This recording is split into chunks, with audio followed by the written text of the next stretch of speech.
उदगीर येथील बिदरवळण रस्त्यावर असलेल्या एका स्विमिंग पूलमध्ये पोहण्यासाठी गेलेला 16 वर्षीय शाळकरी मुलगा मयुरेश राठोड याचा पाण्यात बुडून मृत्यू झाल्याची घटना बुधवार दिनांक 17 एप्रिल 2024 रोजी दुपारी 12:30 वाजेच्या सुमारास घडली।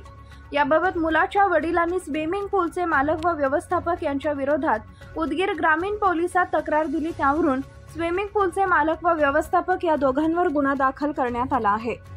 उदगीर शहरातील बिदरसिंग रोडवर असलेल्या एका स्विमिंग पूलमध्ये बुधवारी दुपारी 12:30 वाजेच्या सुमारास विजयकुमार गोविंद राठोड वय वर्ष 42 राहणार पंचशील नगर उदगीर हे त्यांचा मुलगा व इतर 4 जण असे 5 जण लहान मुलांना घेऊन स्विमिंग पूलाच्या ठिकाणी गेले होते।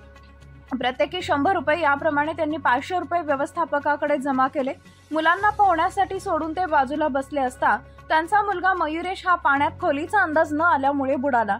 तिथे उपस्थित असलेल्या नागरिकांनी मुलाला बाहेर काढून त्यास शासकीय रुग्णालयात उपचारासाठी दाखल केले, मात्र डॉक्टरांनी त्याला मृत घोषित केले।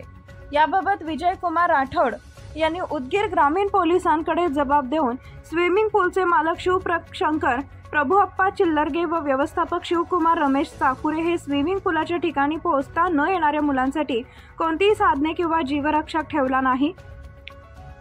पाणी कोणत्या ठिकाणी किती आहे हे कळण्यासाठी फलक लावलेले नाहीत, त्यामुळे स्विमिंग चालक व व्यवस्थापक यांच्या विरोधात तक्रार दिली आहे। मयत मुलाचे वडील विजयकुमार राठोड यांच्या तक्रारीवरून शीतल जलतरण तलावाचे मालक शिवकुमार प्रभुअप्पा चिल्लरगे व व्यवस्थापक शिवकुमार रमेश चाकुरे यांच्यावर ग्रामीण पोलीस स्टेशनमध्ये गुन्हा रजिस्टर नंबर 214/2024 कलम 304 अ प्रमाणे गुन्हा दाखल करण्यात आलाय।